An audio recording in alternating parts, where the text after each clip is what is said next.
Hi guys, আমাদের নতুন blog নিয়ে আমরা আবারও হাজির হলাম জেপি শুভ শর্ট চ্যানেলে। তো তোমরা এই ব্লগটি প্রথম থেকে শেষ পর্যন্ত দেখবে, অনেক ভালো লাগবে, কারণ এই ব্লগটি হলো শুটিং ব্লগ। তো তোমরা দেখতে থাকো। আমরা বাড়ি থেকে রওনা করলাম, তো আমরা এখন রাস্তায় যাচ্ছি। তো আজ আমরা যাব সেই কাহারপাড়া হাওড়াঙ্গা, সে বিখ্যাত চর, সেটাকে বলে বাংলাদেশ ইন্ডিয়ার বর্ডার। তো তোমাদেরকে দেখো শেষ পর্যন্ত, আমরা সেই চরে গিয়ে তোমাদেরকে সুন্দর দৃশ্য দেখাবো এবং বিএসএফ বর্ডারও দেখাবো।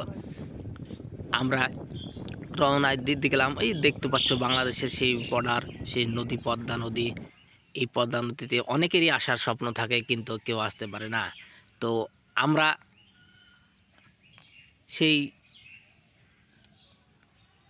হাড়োডাঙ্গার চরে অনেক দেরি পৌঁছাতে, এখনও আধা ঘন্টা মতো লাগবে। তো আমরা এখন কাহারপাড়া সেই বিখ্যাত বর্ডার, এই এই বর্ডারে, এই ব্রিজে ঈদের দিন প্রায় 1 থেকে 1.5 লক্ষ মানুষ এই বর্ডারে থাকে। তো তোমরা সেই দৃশ্যটা দেখো। তো আমরা বর্ডার পার করিয়ে চলে যাচ্ছি পদ্মা নদীর দিকে।